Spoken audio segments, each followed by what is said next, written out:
Olá pessoal, sejam bem-vindos a mais um vídeo da Universidade da Química. Nesse vídeo vamos falar sobre a molécula mais famosa dos últimos tempos, que é a cloroquina, e da sua irmã, enfim, prima, bem próxima ali, a hidroxicloroquina. Só que nós vamos falar do ponto de vista químico, como que são essas moléculas, vou apresentar a vocês a estrutura e vou falar um pouco sobre o seu mecanismo de atuação contra o coronavírus, com base nos testes in vitro que já foram divulgados há meses. Não vou endossar o uso do remédio A ou do remédio B, isso não é prerrogativa de um professor de química, isso é prerrogativa de um médico. Então, se você acredita que a cloroquina de fato funciona, se você apresenta esses sintomas, vá conversar lá com o seu médico. Se ele for a favor, ele pode te prescrever, ele pode te receitar. E isso é uma relação entre você e o seu médico profissional habilitado a fazer isso. Então, nesse vídeo você não vai ver nenhuma mensagem de apoio ao uso da hidroxicloroquina ou da cloroquina ou de nenhum outro medicamento. Caso você quisesse ouvir exatamente isso, você não vai ouvir. E se você não quiser perder o seu tempo, não quiser saber como que funciona essa molécula do ponto de vista químico, pode fechar o vídeo agora, não perca o seu tempo. E depois, por favor, não enche meu saco nos comentários. Agora, se você está curioso e quer saber o que tem sido publicado a respeito dessas moléculas, então recomendo que você continue no vídeo.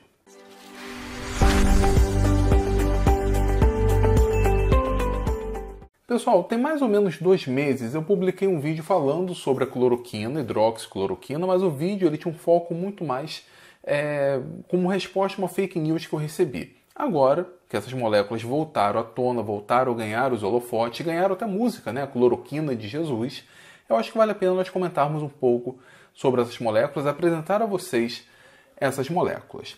Primeiro, tanto a cloroquina quanto a hidroxicloroquina são moléculas conhecidas há muito tempo, em especial a cloroquina, que é mais antiga.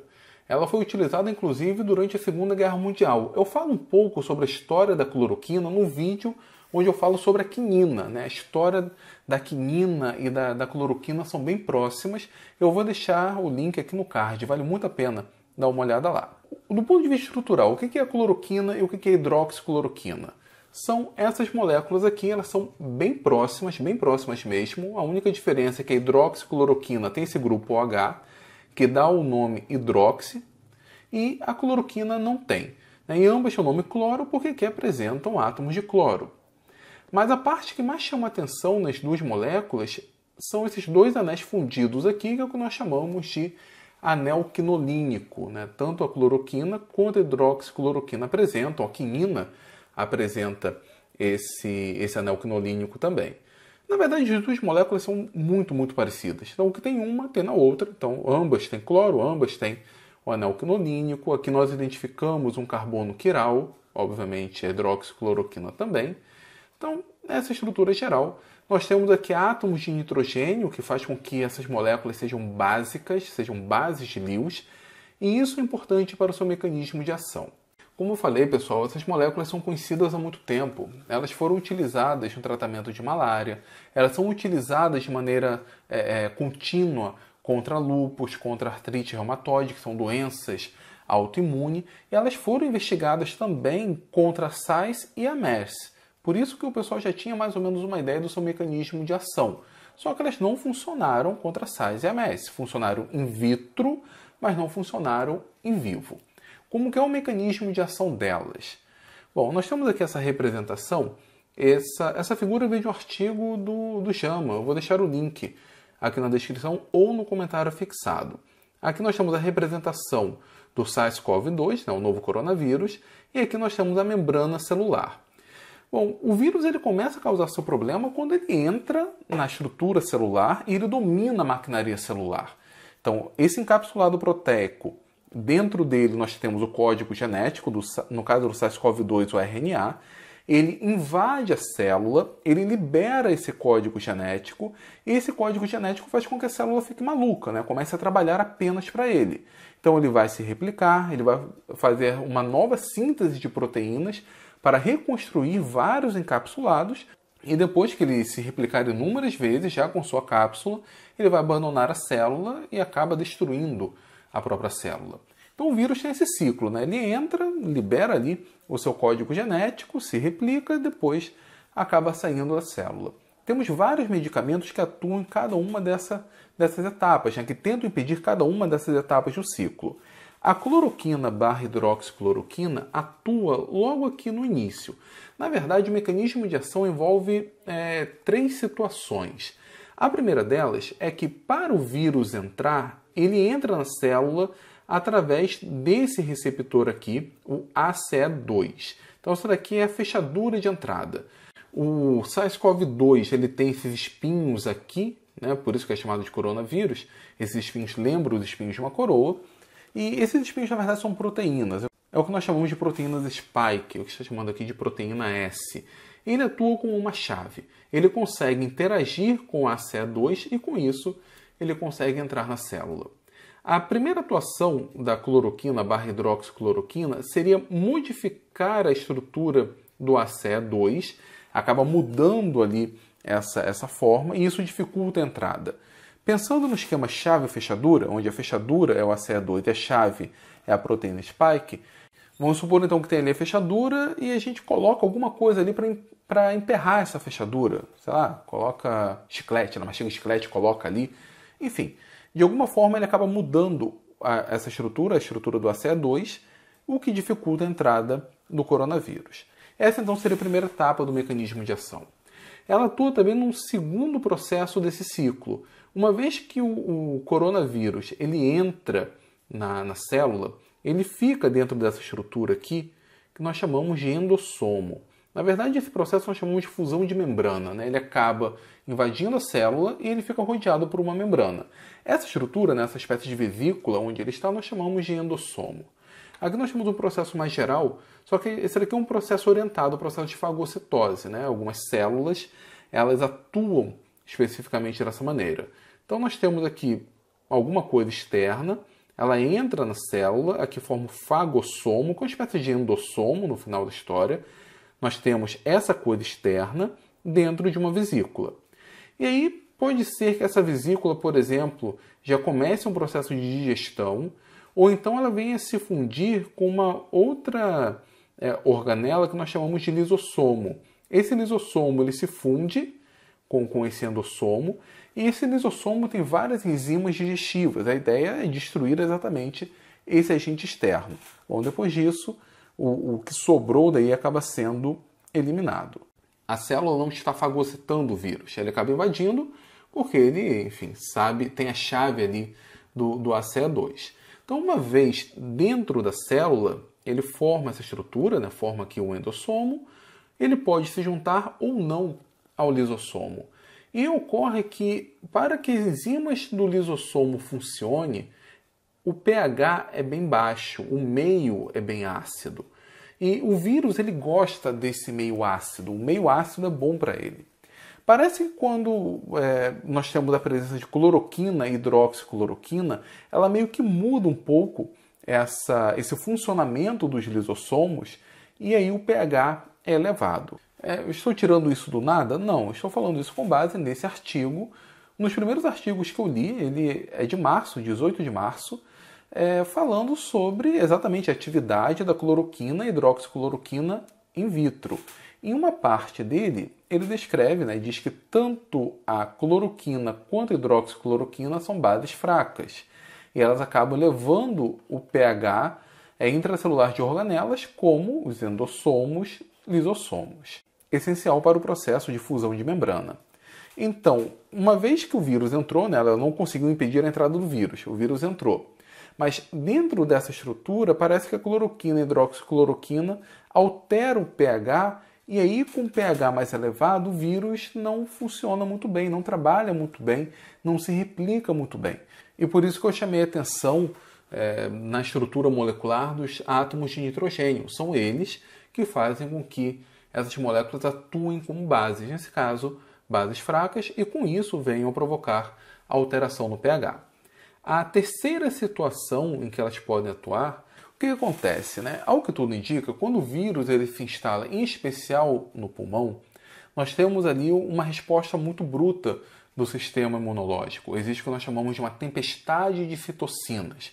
As moléculas de defesa do sistema imunológico, glóbulos brancos, enfim, começam a notar ali a presença do inimigo e começam a liberar citocinas. Citocinas seriam uma espécie ali de sinalizadores que estimulam a produção de outras moléculas de defesa. O resultado é que parece que a quantidade de citocina liberada é muito grande e a resposta imunológica por conta disso acaba sendo muito severa. E uma das consequências, na região do pulmão, por exemplo, como mecanismo de defesa, é fazer com que os pulmões se encham d'água e a pessoa acabe morrendo por asfixia. É a etapa ali final da Covid-19 e é a situação que todo mundo teme no final da história. Então, a priori, in vitro, a cloroquina e a hidroxicloroquina teriam essas três atuações. Dificultar a entrada na célula, uma vez na célula, dificultar o processo de replicação e uma vez infectado, ela acaba então reduzindo esse efeito da tempestade de citocinas. Lembra que ela é utilizada no tratamento contra lúpus e artrite reumatoide, que são doenças autoimunes. O teu próprio corpo age contra você. Eles funcionam ali como um imunossupressor. Eles tentam acalmar ali o sistema imunológico. Nessa situação, pelo que se acredita, nessa fase de tempestade de citocinas, a ideia é ter exatamente um imunossupressor para fazer com que o sistema imunológico fique mais calmo. Nessa etapa ele tem que ficar mais calminho para, enfim, os mecanismos de defesa do corpo não levarem à morte do próprio corpo. Pessoal, essencialmente isso que nós temos de mecanismo, descritos em vários artigos, da cloroquina e da hidroxicloroquina. Lembrando que isso tudo são testes in vitro. Mais recentemente, entretanto, nós tivemos a divulgação de alguns estudos clínicos mais robustos. Há 2 meses atrás, nós já tínhamos alguns estudos clínicos, mas num universo muito pequeno, 30 pessoas, 90 pessoas. Mais recentemente, apareceram os resultados clínicos em um universo muito maior. Então, destacando aqui 2 artigos, um deles no New England Journal of Medicine, foi um artigo de estudo em cima de 1.446 pacientes. Esse artigo aqui, ele indica que não tem diferença alguma no uso da cloroquina e na hidroxicloroquina, ou seja, elas não evitaram, por exemplo, um determinado grupo ser entubado em relação ao outro que não usou. Lembrando que isso aqui é estatístico, tá? Você já deve ter ouvido falar que medicina não é uma ciência exata, então um medicamento que funciona para um não funciona para outro. É por isso que a gente precisa desses testes clínicos com uma quantidade grande de pessoas sendo testadas, porque com isso a gente consegue ter uma visão da média, como que a média funciona. E é exatamente por isso que não vale, por exemplo, fazermos um estudo com um número muito pequeno. Não vale o relato de um amigo seu ou de algum conhecido seu que estava com sintomas de Covid, tomou a cloroquina / hidroxicloroquina e ficou bom. Eu, por exemplo, tenho um amigo, professor de química como eu, que teve Covid, a médica receitou cloroquina e ele está bem. Agora, ele está bem por conta da cloroquina ou ele está bem porque, enfim, se não tomasse nada também estaria bem? Tem muitas pessoas que estão depositando muita fé na cloroquina e com razão, enfim, queremos exatamente um remédio, mas não é esse o caminho da ciência. Tá? Falar que a cloroquina funciona porque o Trump falou que funciona, como já deixaram aqui nos comentários, ou porque o Bolsonaro falou que funciona, ou porque, uma vez comentaram, um determinado professor de química falou que funciona. Bom, o professor de química não tem prerrogativa alguma para indicar um remédio A ou um remédio B, independentemente do seu currículo. Então, esses não são fatores. Quanto a esse artigo aqui do New England Journal of Medicine, aquela médica que está bem famosa agora, a Nise Yamaguchi, ela publicou uma entrevista, ela deu uma entrevista, basta procurar aí na internet, ela defende o uso da cloroquina e ela faz algumas críticas a esse artigo. E eu indico que você dê uma olhada nessa entrevista dela. Ela é uma médica, ela conhece o funcionamento desse tipo de estudo, então quando ela faz uma crítica, pelo menos uma crítica que a gente pode pensar um pouco, ela consegue fazer uma leitura diferente de um leigo, ou fazer uma leitura diferente de alguém que não é da área. Isso não significa que eu estou indo contra o que foi publicado, mas é apenas para você ter uma ideia de um contraponto, de uma visão diferente de um profissional da área, de alguém que conhece ali como que isso funciona. Há mais ou menos uma semana atrás, foi publicado um artigo muito maior, um artigo da The Lancet, com mais de 96 mil pacientes. E a conclusão foi a mesma desse estudo menor. A cloroquina / hidroxicloroquina, em vários contextos, em várias situações, não mostrou nenhum resultado significativo. Tanto é que a OMS, a Organização Mundial de Saúde, acabou deixando de lado os estudos com a cloroquina. Bom, pessoal, era isso que eu queria falar com vocês. Eu espero ter ajudado de alguma forma. Se não ficou claro, assim, eu não estou torcendo contra o uso da cloroquina ou de nenhum medicamento. Seria muito legal que a cloroquina funcionasse, afinal é um remédio barato, mas é isso que tem sido publicado. Se você acredita mesmo na cloroquina, bom, é muito simples resolver isso. Se você começou a ter os sintomas de Covid, vá até o médico, converse com seu médico. O médico, o profissional responsável, o profissional qualificado, ele pode te receitar a cloroquina em estágios iniciais, em estágios um pouco mais avançados. Não há problema algum, ele tem esse direito. E se você quiser e concordar, você pode fazer uso do medicamento. Então, se você acredita na cloroquina, se o seu médico te receita, então aceite, é uma opinião sua. Mas o que tem descrito na ciência é isso. Em um teste clínico com um número muito grande de pessoas, parece que a cloroquina e a hidroxicloroquina, infelizmente, não funcionam. Ou pelo menos não fazem nenhuma diferença significativa. Bom, pessoal, mas eu quero saber a opinião de vocês. Deixe aqui nos comentários. Já tiveram experiência com cloroquina? Conhece alguém que teve experiência com cloroquina? Deixe aqui nos comentários. Lembrando, pessoal, comentários educados, tá? Não tem para que ser ofensivo. E os comentários ofensivos serão deletados. Beleza? Se vocês gostaram do meu trabalho, se vocês gostaram desse tipo de conteúdo, desse tipo de vídeo, e não for inscrito na Universidade da Química, aproveite, se inscreva, dê o seu like e compartilhe. Tá certo? Valeu e até o próximo vídeo.